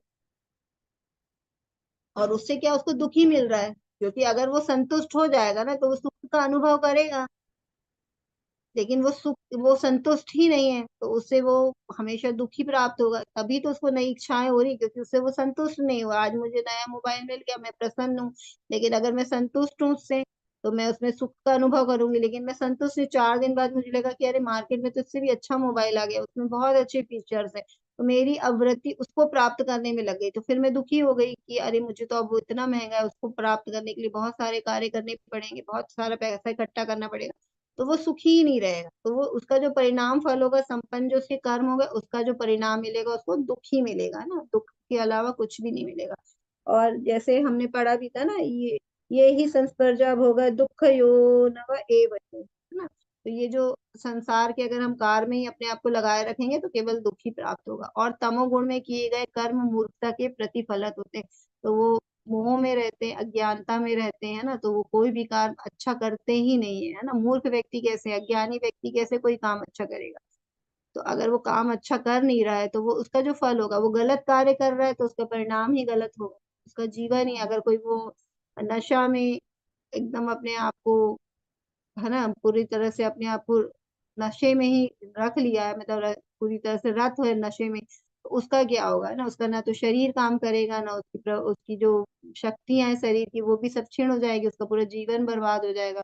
और जो परिवार वाले भी हैं उसको वो भी छोड़ देंगे, क्योंकि है ना वो समझ ही नहीं रहा अपने जीवन को, तो कोई कहाँ तक उसको समझाएगा। तो उसकी जो होगा वो मूर्खता ही, उसका जो उसका परिणाम होगा वो भी मूर्खता बस ही होगा सब कुछ, तो उसको कुछ भी प्राप्त नहीं होने वाला। सतोगुण में वास्तविक ज्ञान उत्पन्न होता है, रजोगुण में लोभ उत्पन्न होता है और तमोगुण में अज्ञान प्रमाद और मोह उत्पन्न होता है। तो सतोगुण में जब व्यक्ति रहता है तो उसके पास वास्तविक ज्ञान होता है कि उसको क्या करना है, कैसे वो सुखी रह सकता है ना। यहाँ हम देख रहे हैं पहली जो है, इसमें कितना प्रसन्न चित्त व्यक्ति है ना, क्योंकि हम जब आध्यात्मिक कार्य करते हैं, है ना, भले ही अभी हम शुद्ध भक्त नहीं बने, लेकिन हम प्रारंभ करते हैं तो कहीं ना कहीं हम प्रसन्न रहने लगते हैं। तो जो रजोगुणी है वो लोभ है उसके अंदर बहुत ज्यादा, तभी वो भौतिक संसार की तरफ भाग रहा है ना, तो संतुष्टि नहीं मिलेगी तो वो लोभ में ही रहेगा। और तमोगुणी अज्ञानता में रहेगा, प्रमाद और मोह से रहेगा, वो हमेशा दुखी रहेगा। तो ये हम देख सकते हैं यहाँ पे कि कैसे इंसान तीनों गुण में रह के अपने आप को रखता है। ऊर्ध्व ऊर्ध्वं गच्छन्ति सत्त्वस्ता मध्ये तिष्ठन्ति राजसाः जगन्य गुणवृत्तिस्ता अधो गच्छन्ति तामसाः। सतोगुणी व्यक्ति क्रमशः उच्च लोक को जाते हैं, तमोगुणी रजोगुणी इसी पृथ्वी में रह जाते हैं, और जो अत्यंत घृणित तमोगुणी में स्थित है वे नीचे लोकों नर्क लोकों को जाते हैं। तो ये अभी हमें जो कैसे हमारा जो हम किस लोक में जाएंगे मरने के बाद, तो अगर हमने अच्छे कार्य किए हैं, क्योंकि हम सतोगुण में रह के मरे हैं और उसमें अच्छे कार्य कर रहे थे, हम उच्च लोक के ऊपर जाएंगे। और तमोगुणी है, रजोगुणी है, तो हम इस पृथ्वी पे ही रह जाएंगे। और जो तमोगुणी है, क्योंकि वो कुछ भी काम अच्छे नहीं कर रहे हैं, घृणित कार्य कर रहे हैं, तो वो नरक के लोक में जाएंगे। क्योंकि अगर आप पाप करेंगे, क्योंकि पाप से भी युक्त होते हैं ना, गलत कार्य में पाप कर रहे हैं तो वो हमेशा नरकों में डाल दिए जाएंगे। पाप कर रहे हैं तो जो पाप ज्यादा करेगा उसको नरक में डाल दिया जाता है। तो यहाँ हम देख रहे हैं, देखिए यहाँ पिक्चर में, अब जो जैसे एरोप्लेन ऊपर लेके जाता हमें, तो अगर हम सतोगुणी हैं तो हम ऊपर के लोग हमको लेके जाएंगे, और अगर हम रजोगुणी हैं तो हम इस धरती में ही बार बार जन्म लेंगे अपनी इच्छाओं को पूरी करने के लिए। तो हो सकता है कभी हम अच्छे घर में आए, कभी हम बहुत गरीब हो, या फिर हम किसी ऐसे घर में जाए जहाँ पे कोई भी सुख साधन ना हो। तो ये मतलब है मनुष्य बनेंगे लेकिन धरती पे आ जाएंगे, जन्म लेंगे। और खैर पुण्य करने वाला भी पुण्य तो भोग लेगा, तो बहुत साल हो सकते हैं ना, क्षीणे पुण्य मृत्यु लोक विशंति। हो सकता है लाखों जन्मों का वो भोग करके, लेकिन फिर आना तो उसको इस पृथ्वी पे ही पड़ेगा जन्म लेने के लिए। और जो तमोगुणी है वो क्या होगा, नीचे की ओर, जैसे पाताल की ओर जाते हैं, ये दिख रहा है वैसे नीचे की ओर जाते हैं। अब ये देखिए हमारे यूनिवर्स है, और ये जो हम तीन बात कर रहे हैं था ना, उच्च लोक निम्न लोक, तो यहाँ पे देखिए बीच में दिख रहा है हायर प्लैनेट लिखा है ना, राइट साइड देखिएगा, और बीच में लिखा मिडिल प्लैनेट, और नीचे लिखा लोअर प्लैनेट। तो जो हमारा जो बीच में है ये हमारी पृथ्वी है, धरती है, जो हम जिसमें है अभी। उच्च लोक है उसमें आते हैं, जो आता है भूवर लोग आता है, महर लोग, स्वर आता है, महर लोग आता है, जना लोग आता है, तप लोग आता है, और सत्य लोग। सत्य लोग में ब्रह्मा जी का निवास है, तप लोग में भी ऋषि मुनि रहते हैं, जना लोग में भी साधु संत कर रहते हैं, प्रजापति रहते हैं, है ना, और महर महर लोक में और स्वर्ग लोक में इसमें देवी देवता रहते हैं। और बीच में भूवर लोक है जिसके अंदर हमारे पितर रहते हैं, उसके जो नीचे मिडिल में है जो प्लानेट है बिल्कुल, जो हमारा है अर्थ है ना, अर्थ मतलब हमारे जो है अभी पृथ्वी लोक, हम इसमें रहते हैं। और उसके जो नीचे है ये लोअर प्लानेट, तो ये क्या कहलाते हैं, अतल वितल सुतल तलातल महातल रसातल और पाताल। ये आपने पाताल सुना भी होगा, है ना। तो ये जो हमारे ये 14 प्लानेट है, 14 लोक है ना। और ये जो हम अभी बीच में है, अगर हम मतलब पुण्य करेंगे तो हम ऊपर के लोक में जाएंगे, और अगर हम पाप करेंगे तो हम नीचे के लोक में जाएंगे। तो नीचे के लोक में अंधेरा है और ऊपर के लोक में उजाला है। और ये सारे जो लोक है वो कौन कंट्रोल कर रही है, दुर्गा देवी। जैसे यहाँ राइट में देखिए दुर्गा देवी है, वो तीनों, हम तीनों लोक में हमको नियंत्रण कर रहे हैं। तो हमें इसी प्रकार, अगर हम ये यहाँ पे समझाना इसीलिए यहाँ पे बनाया। लेकिन ये जो है, हम चाहे ऊपर भी जो ब्रह्मा जी दिख रहे हैं हमको सत्य लोक में, जब ब्रह्मा जी लेते हैं तो वहां भी जाएंगे तो भी हमें कभी ना कभी, ठीक है, हो सकता है कि बहुत साल हम वहां पे रहें और सुख भोगे, लेकिन एक समय के बाद हमें वापस पृथ्वी पे आना ही पड़ेगा। तो इस प्रकार ये पूरा, ये मतलब ये जितना हमने ग्लोब देखा ये भौतिक है, गोलोक धाम बहुत ऊपर होता है इसके। और ऐसा इसके ऊपर जो होता है बहुत अभी बड़ा है ये, कि ऐसा बैकुंठ है, फिर गोलोक धाम है, वहां जाते हैं, वो भगवान का धाम है, वहां जाएंगे तो वापस से आएंगे। लेकिन अभी हमने ये जो जितना देखा है इसमें हम कहीं भी जाएंगे, किसी भी लोक में जाएंगे, है ना, तो भी हमको जन्म मृत्यु तो हमारा कंटिन्यू बना ही रहेगा। जब कोई यह अच्छी तरह जान लेता है कि समस्त कार्यों में प्रकृति के 3 गुणों के अतिरिक्त अन्य कोई नहीं करता, कोई करता नहीं है, और जब वे परमेश्वर को जान लेता तो वे इन तीनों गुणों से परे है ना, भगवान तीनों गुणों से परे है, तो वह मेरे दिव्य स्वभाव को प्राप्त होता है। तो यहाँ भगवान ये तीनों गुणों से निकलने के लिए बता रहे हैं कि अब तीनों गुणों का ज्ञान दे दिया, तीनों गुण के लक्षण बता दिए, तीनों गुण में हम मरेंगे तो कहाँ जाएंगे ये भी हमें ज्ञान दे दिया, और तीनों गुण में हम किस सुख में रहते हैं, हमें क्या सुख मिलता है ये भी हमें पता चल गया। अब भगवान कह रहे हैं कि अगर हम तीनों गुणों के ऊपर जाते हैं ना, क्या जब कोई अच्छी तरह जान ले प्रकृति के तीनों गुण के अतिरिक्त कोई कार्य नहीं करता, तो हमें ऐसा लगता कार्य हम कर रहे हैं, लेकिन प्रकृति क्रियमाणा नहीं गुणा कर्माणि सर्वस्व, तो ये जो भी कार्य है वो तीनों गुण में ही रह के हम करते हैं। अगर हमने परमेश्वर को जान लिया कि ये तीनों गुण के ऊपर कौन है, भगवान है ना, ये तीनों देवियों के ऊपर कौन है, भगवान है। तो अगर हमें भगवान को जानना है ना, भगवान की हम भक्ति में लग जाते हैं, तो ये तीनों देवियां हमें बांध नहीं पाती है। और जो इन तीनों गुणों से परे, भगवान तो तीनों गुणों से ऊपर है, गुणातीत है। तो अगर हम भी तीनों गुणों, सतोगुण रजोगुण तमोगुण, तीनों से हम ऊपर चले जाते हैं ना, इसके ऊपर होता है शुद्ध सत्व गुण। शुद्ध सत्व गुण क्या होता है, जो शुद्ध भक्त होते हैं ना, जैसे अपना जीवन जीते पूरा समय भगवान के कार्यों में लगे रहते हैं, तो वो शुद्ध सत्व गुण में रहते हैं। तो जो तीनों गुण सतोगुण से भी ऊपर चला जाता है वो ही भगवान को प्राप्त करता है, क्योंकि इन तीनों गुणों के ऊपर भगवान। हम सतोगुण में भी रहेंगे तो भगवान को प्राप्त नहीं कर पाएंगे, हमको इससे भी ऊपर जाना है तभी हम देखा ना, जो तीनों गुणों के ऊपर है भगवान, अगर हम तीनों गुण से ऊपर जाते हैं तो हम भगवान के स्वभाव को, दिव्य स्वभाव को प्राप्त होते हैं। जब देहधारी जीव भौतिक शरीर से संबंध इन तीनों गुणों को लांघने में समर्थ होता है तो वह जन्म, मृत्यु, बुढ़ापा तथा अनेक कष्टों से मुक्त हो सकता है और इसी जीवन में अमृत का भोग कर सकता है। तो देखिए, जब तक हम इन भौतिक संसार के सुखों के भोगने में लगे रहते, तब तक हम इन तीनों गुणों में लिप्त रहते हैं। लेकिन जब भी हम अपनी इच्छाओं को भगवान में लगाते हैं कि अब हमें अध्यात्म की ओर जाना है, भगवान की भक्ति करना है, हम जैसे ही भक्ति में अपने मन को और अपने मन, बुद्धि, है ना, बुद्धि, अहंकार, जो भी हमारे पास चित्त है, हम सबको भगवान में लगाते हैं, तो हम जन्म मृत्यु सबसे ऊपर चले जाते हैं। हम तीनों गुणों को लांघ देते हैं और हम जन्म मृत्यु, क्योंकि इन तीनों गुणों में जन्म, मृत्यु, बुढ़ापा हमेशा बने रहते हैं और इसी के कारण हम कष्ट भोग रहे हैं ना, क्योंकि जन्म हुआ तभी तो हम इस जन्म में जो भी कष्ट है हम भोग पा रहे हैं।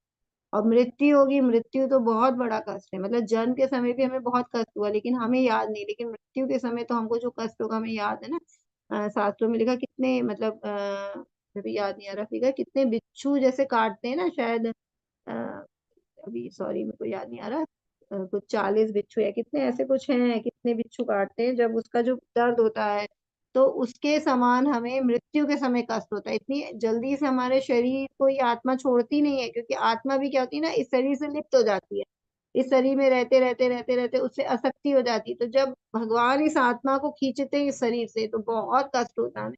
तो देखिए, अभी जन्म का तो हमें याद नहीं है ना कि क्या हमें कष्ट हुआ था, लेकिन मृत्यु का हमें भोगना ही पड़ेगा। और बुढ़ापा तो सभी को आ रहा है, कितना भी प्रयास कर ले, जैसे हम छोटे थे, जितनी शक्ति थी हमारे में, जितने हम, है ना, वो सब हम में नहीं है, तो बुढ़ापा, और बुढ़ापा आता है तो क्या होता है ना, हम अपने परिवार के बुजुर्ग लोग को देखते हैं, कितना उनको बुढ़ापे में कष्ट है ना, तरह तरह की बीमारी है, दिन भर दवाई खाते रहते, तो कितना बुढ़ापे का कष्ट, कितना मुश्किल कष्ट है। तो ये जो है, अगर हम तीनों गुण को लांघ जाते हैं तो हम ये जन्म, मृत्यु, बुढ़ापा के अनेक कष्टों से मुक्त हो जाएंगे और इसी जीवन में अमृत का भोग कर सकते हैं। तो हम इसी जीवन में, ऐसे हमें मरने की आवश्यकता नहीं कि हमको इस जीव, अगर तीनों गुण से उठना है तो हमें मरेंगे तभी हम मुक्त होंगे, हम इसी जीवन में तीनों गुण से ऊपर उठ सकते हैं ना। लेकिन उसके लिए हमें तीनों गुणों को जानना पड़ेगा, तीनों गुण के जो लक्षण है उससे अपने आप को ऊपर उठाना पड़ेगा और भगवान की सेवा में हमेशा रत रहना पड़ेगा।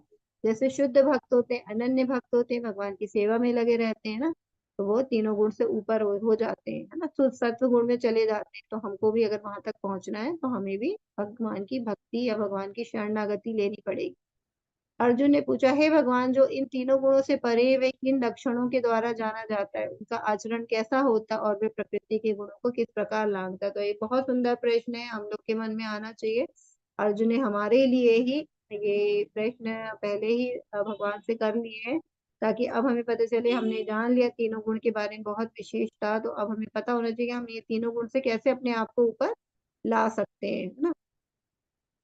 तो वही प्रश्न अर्जुन जी कर रहे। भगवान ने कहा, हे पांडुपुत्र, जो प्रकाश, आसक्ति तथा मोह के उपस्थित होने पर ना तो उनसे घृणा करते और ना ही लिप्त हो जाते, जाने पर उनकी इच्छा करते हैं, जो भौतिक गुणों की समस्त, इन समस्त प्रक्रियाओं से निश्चल तथा अविचल रहते हैं, अविचलित रहते हैं। तो ये हमें ध्यान रखना है कि हमारे जीवन, भौतिक जीवन में जो भी परिस्थितियां, उसमें हमें कभी भी विचलित नहीं होना, है ना। हम ये जानते आ रहे हैं, जो योगी होते हैं, जो भगवान के भक्त होते हैं, वो किसी भी चीज से घृणा नहीं करते, है ना, क्योंकि वो मानते सब भगवान की ही शक्ति है। आज दुख मिल रहा है, सुख मिल रहा है, सब भगवान के द्वारा है ना। तो हमें कभी भी उनसे घृणा नहीं करना और ना इसमें लिप्त हो जाना, कि हमें कि उसी में अपने आप को लिप्त करना, हमें अविचलित भाव से हर चीज को, भगवान की चीज मांगते, भगवान की कृपा मानते हुए ना। कई लोग कहते हैं कि जैसे हमें दुख है तो वो भगवान की कृपा है, वो भी भगवान की कृपा है, और सुख है तो वो भी भगवान की कृपा है। तो वो भगवान की ही सेवा में लगे रहते हैं, वो ज्यादा उनको फर्क नहीं पड़ता, है ना, क्योंकि अगर भगवान की सेवा में लगे रहते तो उसकी जो दुख होती है वो हम महसूस ही नहीं कर पाते, और जो सुख में भी ज्यादा, जो मतलब सुख में भी जो लिप्त हो जाते हैं, छोटे छोटे सुख में या बड़े सुख में भी लिप्त हो जाते हैं, तो वो भी, मतलब वो भी तीनों गुण में ही लिप्त रहते हैं और जिनको फर्क नहीं पड़ता, क्योंकि सुख और ये जो दुख है दोनों ही हमें बांधते हैं। तो जो दोनों से ऊपर हो जाते हैं, हमने पढ़ा था, सारे द्वंद्वों से, जो कि लाभ हानि, जय पराजय, सुख दुख, सर्दी गर्मी, ये सब द्वंद्व है, तो इससे जो उठ जाते हैं ना, वो भगवान के शुद्ध भक्त होते हैं।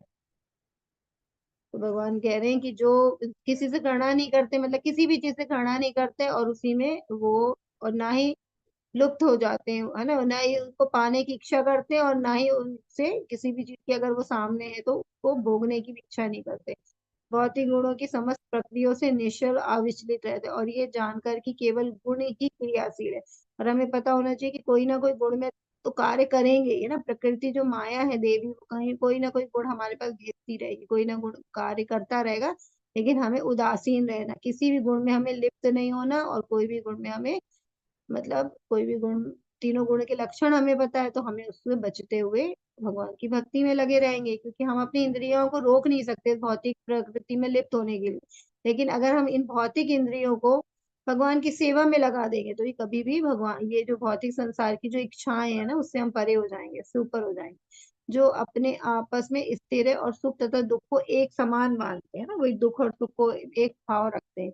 जो मिट्टी के ढेले, पर्वत तथा स्वर्ण के टुकड़ों को समान दृष्टि से देखते हैं ना, जो अनुकूल तथा प्रतिकूल के प्रति समान बने रहते, तो उनके जीवन में अनुकूल परिस्थितियां हैं चाहे प्रतिकूल परिस्थितियां हैं, वो अपने धीर रहते, वो समान रहते। और मिट्टी के ढेले और पत्थर तथा स्वर्ण के टुकड़े में समान दृष्टि, मतलब ये नहीं कि मिट्टी कोई वो स्वर्ण मान लेते हैं ना, लेकिन उनको ये पता होता है ना कि सब कुछ भगवान का है ना। जैसे ईशावास्य इदम सर्वम, है ना, यत्किंच जगत्याम जगत्तेन तत्तेन भुंजितम अग्रता कश्यप विद्धरम, तो पूरी सृष्टि के भगवान ने बनाई है। तो जहाँ यहाँ जो कुछ भी है वो भगवान का है, हमें भगवान की सेवा में लगा देना। तो चाहे आज हमारे पास, है ना, जैसे साधु संत होते हैं तो वो जैसे कहते हैं ना माया, जैसे अगर बोल देंगे स्वर्ण सोना है, तो एक बोल सकता है कि नहीं ये तो माया है, मुझे नहीं चाहिए ना। लेकिन जब प्रभुपाद जी से एक बार बोला गया था कि अगर आपको बहुत सोना मिल जाए तो बोले मैं ले लूंगा, है ना, मैं क्या करूंगा, उसको सोने का उपयोग मंदिर बनाने में करूंगा, है ना, मंदिर बना के सुंदर सुंदर भगवान की सेवा में उस धन का उपयोग करूंगा।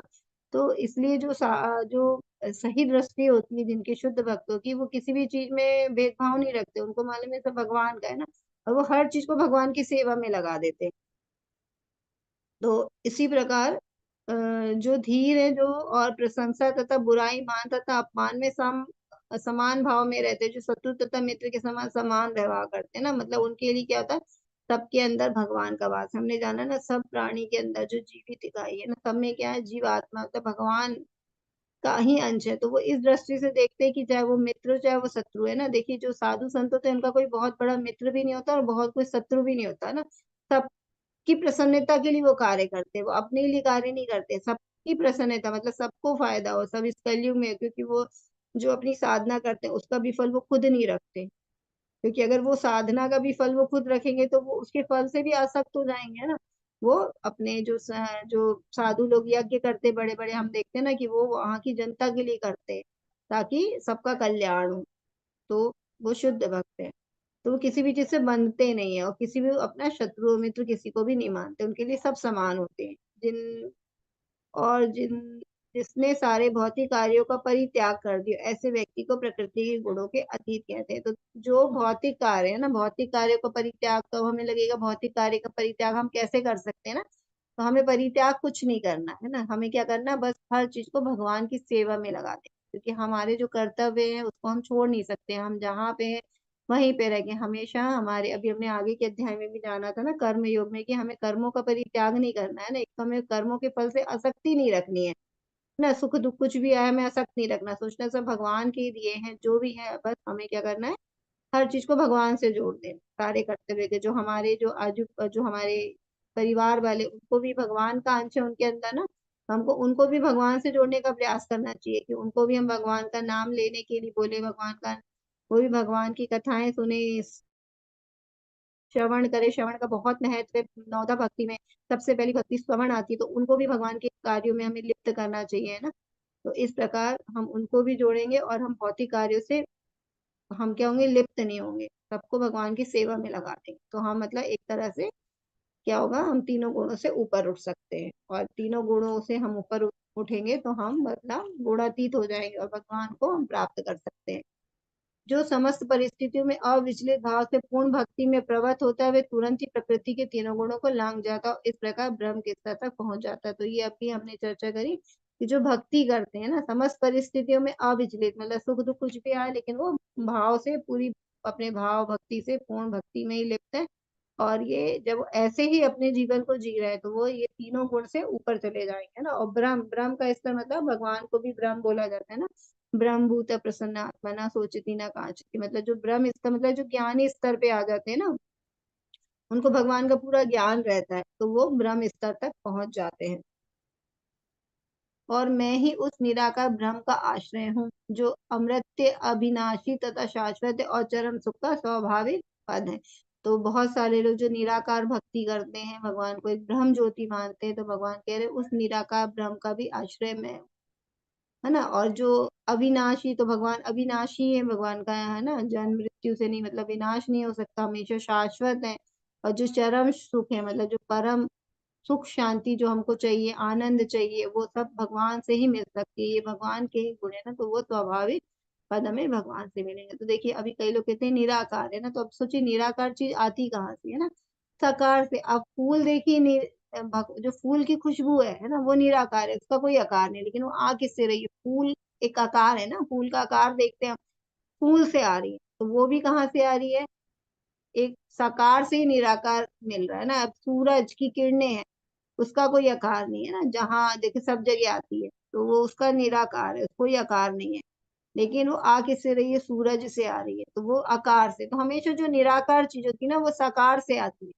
तो जो भगवान की जो ब्रह्म ज्योति है ना, वो भगवान से आती है, भगवान का साकार। लेकिन भगवान के शरीर से जो तेज निकला, ब्रह्म ज्योत निकल रही है ना, बहुत तेज है ना भगवान से, तो जो वो निकल रहा है वो, तो जो निराकारवादी होते हैं, जो निर्विशेषवादी होते हैं, वो सोचते हैं कि ये जो ब्रह्म ज्योत है, बस यही उनको वहीं तक जाना है, और वो निराकार है, तो भगवान को भी निराकार मान।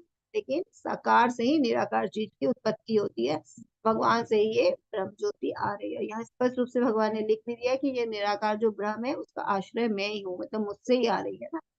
ये हमें जानना चाहिए। तो चलिए अब जो सतोगुणी है उनके बारे में जान लेते हैं। जो सतोगुणी है वो क्या अच्छे कार्य करते हैं, भजन कीर्तन करते हैं, सुख पूर्वक अपने परिवार के साथ है ना बैठ के भजन करते हैं। जो तमोगुणी होते, सॉरी रजोगुणी होते हैं, उनमें जुनून होता है, बहुत सारी इच्छाएं होती हैं उनकी प्राप्ति के लिए, तो वो अपने शरीर को भी स्वस्थ रखना चाहते हैं।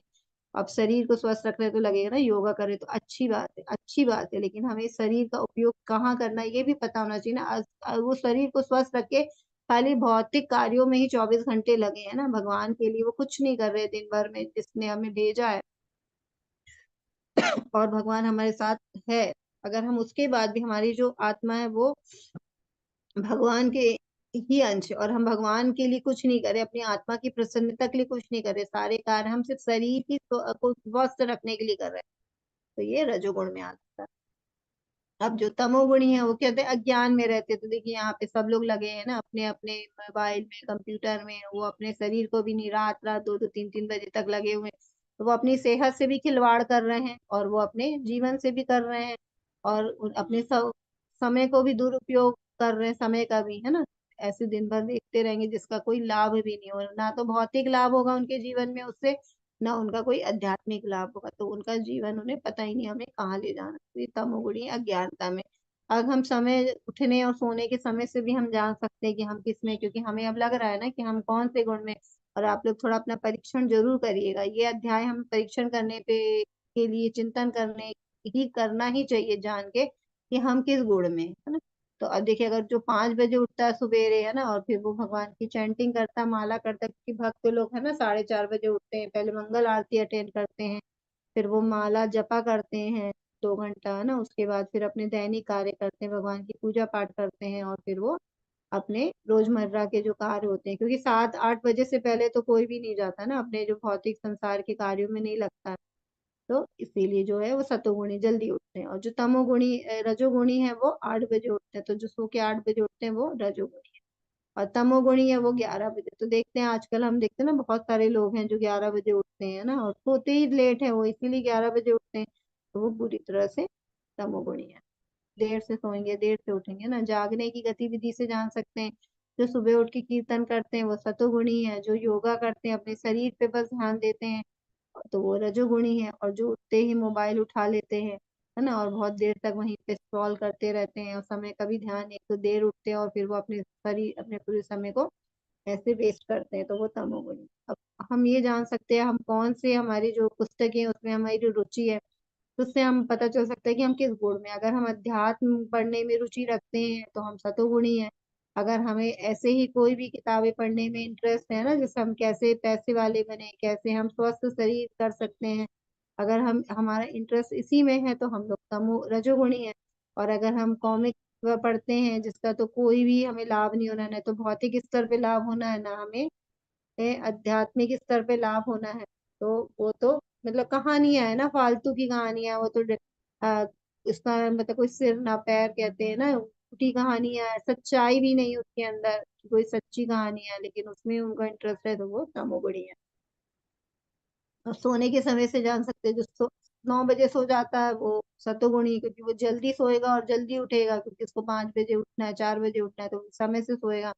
जो रजोगुणी है वो 11 बजे सोएगा, है ना, और 8 बजे उठेगा। जो तमोगुणी है वो रात को देर सोएगा, 1 बजे 2 बजे, और वो लेट उठेगा 11 बजे। तो इस प्रकार हम जान सकते हैं, इससे हमारे अपने दैनिक, क्योंकि ये व्यवहारिक ज्ञान है ना, इससे हम जान सकते हैं, इससे हम अपने आप को पहचान भी सकते हैं कि हम किस गुण के अंदर हैं। अब भगवान, आज का तो अध्याय हमारा समाप्त हो गया। हम प्रभुपाद जी के शब्दों को जान लेते हैं। जीव यद्यपि स्वभाव से ब्रह्म है ना, हमारा जो स्वभाव है वो ब्रह्म है, मतलब भगवान के जैसे स्वभाव के, और अपनी स्वाभाविक स्थिति में जीव तीनों गुणों से परे होता है। तो जो हमारी वास्तविक स्थिति है ना, जब हम भगवान के धाम में रहते हैं, तो शुद्ध आत्मा के रूप में जब रहते हैं, जब इस भौतिक संसार में नहीं आते, तो हम तीनों गुणों से परे रहते हैं। लेकिन प्रकृति के संसर्ग में वह अपने को तीनों गुणों, सतो रजो तथा तमोगुण में बांध लेता है। इन्हीं तीनों गुणों के सत्संग के कारण उसकी भौतिक जगत पर प्रभुत्व जताने की इच्छा होती है। तो जब हम इच्छा जाहिर करते हैं अपने आप को, क्या हम मानते हैं हमको स्वामी बनना है ना, कि हमको स्वामी बनना है, और हम भौतिक जगत में प्रभुत्व जताना, मतलब हम सब कुछ कंट्रोलर, हम चाहते हैं कि सब कुछ हमारे अनुसार हो। और ज्यादातर देखिए यही चाहते हैं हम अपने परिवार में भी, ज्यादातर लोग यही है कि हमारे हिसाब से चलो ना, ये मेरे हिसाब से कार्य करो, या मैं जैसा सोचता हूँ वैसे बोलो, वैसे उठो। बहुत सारे लोग होते हैं ना, हर पूरे परिवार को कंट्रोल करना चाहते हैं, प्रभुत्व। तो यही इच्छा के कारण हमारा पतन हुआ और इस भौतिक संसार में हम आ गए, और ये तीनों गुण में हम बंध गए। पूर्ण कृष्ण भावनामृत में भक्ति में प्रवृत्त होने पर यह दिव्य पद को प्राप्त होता है, और उससे प्रकृति को बस में करने की इच्छा दूर हो जाती है। तो जब हमारे अंदर आदत है कि हम प्रकृति को भोगना नहीं है, प्रकृति पे प्रभुत्व नहीं जताना है, उसके स्वामी नहीं बनना है, क्योंकि हम स्वामी बनने आए थे, लेकिन हम क्या बन गए हैं, यहाँ के गुलाम हो गए हैं ना, क्योंकि हम तीनों गुणों में घूम रहे हैं। इच्छा तो है स्वामी बनने की, लेकिन हम गुलाम बन रहे हैं, और हम सोच रहे हैं कि हम स्वामी। ये माया है ना, यही तो माया है, क्योंकि जो हम है नहीं, हम वो समझ रहे हैं अपने आप को। हम तीनों गुण से लिप्त हैं, लेकिन हम अपने आप को मान रहे हैं कि हम सर्वोच्च पद पे हैं। तो अगर हम भगवान की भक्ति करेंगे, पूर्ण भक्ति में रत रहेंगे, तभी हम अपने इस दिव्य को पद को प्राप्त करेंगे, मतलब ये तीनों गुण से हम बच जाएंगे। अतः भक्तों की संगति करके भक्ति की 9 विधियां, श्रवण कीर्तन स्मरण आदि का अभ्यास करना चाहिए। धीरे धीरे ऐसे संगति से तथा गुरु के प्रभाव से मनुष्य की प्रभुता जताने वाली इच्छा समाप्त हो जाती है, और वे भगवान की दिव्य प्रेमा भक्ति में दृढ़ता पूर्वक स्थित हो सकता है। तो हम बच कैसे सकते हैं, इस तीनों गुणों से अपने आप को कैसे बचा सकते हैं, क्योंकि तीनों गुण निरंतर कार्य करे, और तीनों स्पर्धा भी कर रही है ना, हम पे कोई ना कोई अपना प्रभुत्व जता रहा है, कोई ना कोई हम पे हावी हो रहा है गुण। तो हम उससे बच कैसे सकते हैं, तो उसके लिए यहाँ पे बताया गया है कि हमें पहले तो भक्तों की संगति में रहना चाहिए, और हमें जो 9 विधियां हमारी भक्ति की, उसमें हमें अपने आप को संलग्न करना चाहिए। और जब हम 9 विधि में करते हैं, गुरु की आज्ञा के अनुसार जो हमें विधि विधान का पालन करने को कहा जाता है, हम उस पालन के द्वारा अपने जीवन को चलते हैं, भक्ति करते हैं, तो हम भगवान की दिव्य प्रेमा भक्ति में दृढ़ता पूर्वक स्थित हो जाएंगे। तो हम भगवान से प्रेमा भक्ति में संलग्न हो जाएंगे। और ये जो मतलब जो प्रेमा भक्ति करते हैं वो सबसे उच्च कोटि के भक्त होते हैं। तो अगर हमारा धीरे धीरे जो प्यूरिफिकेशन हो गया, शुद्धिकरण हो गया, अगर हम श्रवण कीर्तन स्मरण में लग गए, भगवान की जो अर्च विग्रह की सेवा इन भक्ति में लग गए, तो हमारा धीरे धीरे जो भौतिक प्रकृति है वो अपना प्रभाव हम पे धीरे धीरे खत्म होता जाता है। उसका जो हमारा दिन भर हम पे अधिकार जमा रखी है वो धीरे धीरे खत्म होता है, और हम भगवान की, है ना, गुरु की छाया में रह के भगवान की भक्ति को प्राप्त करते हैं, और उच्च पद पे जाएंगे हम, तब हम भगवान को प्राप्त कर सकते हैं। भगवान की भक्ति अति सरल है। मनुष्य को चाहिए कि भगवान की सेवा में लगे, शुद्ध ग्रह को अर्पित भोजन का उच्छिष्ट खाए, है ना, क्योंकि भोजन हमारे लिए बहुत इंपॉर्टेंट है। जैसा भोजन खाते हैं ना, जैसा खाएंगे अपने वैसा बनेगा मन। तो हम अगर शुद्ध सात्विक भोजन करेंगे तो हम सतोगुण में रह सकते हैं।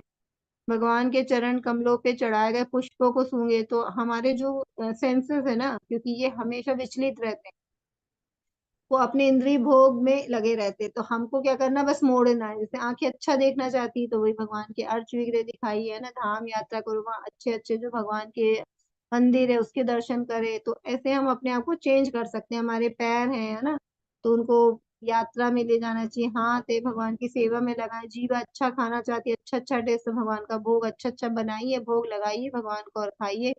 और अच्छा नाक है हमारी, सूंघना चाहती है, अच्छा है ना, हमेशा अच्छी खुशबू लेना चाहते हैं हम, तो भगवान को सुंदर सुंदर फूल चढ़ाइए खुशबू वाले, और फिर उसको सूंघिए। तो अपनी नाक को भी इसमें इंगेज करिए, मतलब ये भी भक्ति हो गई, है ना, अपने सेंसों को हम भक्ति में इंगेज कर रहे हैं। ऐसे करके हमारी जो इच्छाएं हैं हम उसको परिवर्तित कर सकते हैं, भगवान की सेवा में लगा सकते हैं। भगवान के लीला स्थलों का दर्शन करें, भगवान के विभिन्न कार्यकलाप और उनके भक्तों के साथ प्रेम विनिमय के बारे में पढ़े सदा। हरे कृष्णा कृष्णा कृष्णा हरे हरे, हरे राम राम राम हरे हरे का अभ्यास करना चाहिए, क्योंकि ये महामंत्र है। और जब हम ये करते हैं तो भगवान स्वयं अपने नाम में है, पूर्ण रूप से भगवान उपस्थित हैं। तो जब ये भगवान हमारे कानों के द्वारा, क्योंकि जब हम नाम लेते हैं मुंह से और जब कान से सुनते हैं, तो कान के द्वारा जब हमारे हृदय में जा रहा है तो हमारे सारे जो पाप है, जो कलमश है, वो सब हमारे साफ होते हैं और इसी से हमारा शुद्धिकरण होता है। और हम धीरे धीरे जो भौतिक प्रकृति में जो लिप्त है ना, जो इच्छाएं बहुत कर रहे हैं हम, उससे भी हम धीरे धीरे भगवान की भक्ति की सेवा में हम संलग्न होते हैं। और हम भक्ति मतलब हमें यही फिर अच्छा लगने लगता है, हमारी इच्छाएं बदल जाती है धीरे धीरे करके। और ये इच्छाएं जो हमारी, जो हम पहले अपने आप को भोगना चाहते थे कि अच्छा अच्छा प्रकृति के हर चीज अच्छी अच्छी लेना चाहते थे, अब हमारी इच्छा से भगवान की सेवा से ही है ना संबंधित है। तो मतलब हम धीरे धीरे हमारा शुद्धिकरण हो रहा है। और भक्तों का संग में रहना बहुत जरूरी है, क्योंकि हम इस पे भी बात करी थी, जो अकेले भक्ति करते हैं वो कहीं ना कहीं अहंकारी हो जाते हैं। ज्ञान हो जाता है तो ज्ञान का भी घमंड हो जाता है, अहंकार आ जाता है, या भक्ति की गतिविधियों में भी लगता है हमसे बड़ा भक्त कोई नहीं है।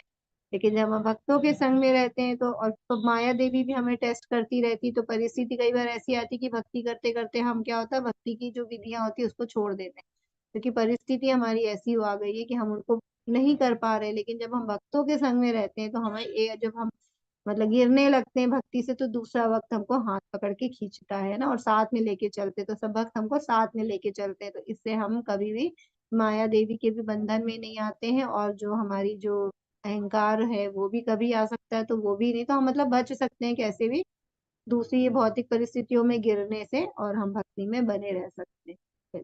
धन्यवाद आप सभी का, आज का अध्याय हमारा पूर्ण हुआ। और ये मैंने अपनी तरफ से प्रयास किया। मैं आप सभी का बहुत धन्यवाद ध्यान पूर्वक सुनने के लिए। हरे कृष्णा, सभी का बहुत बहुत धन्यवाद।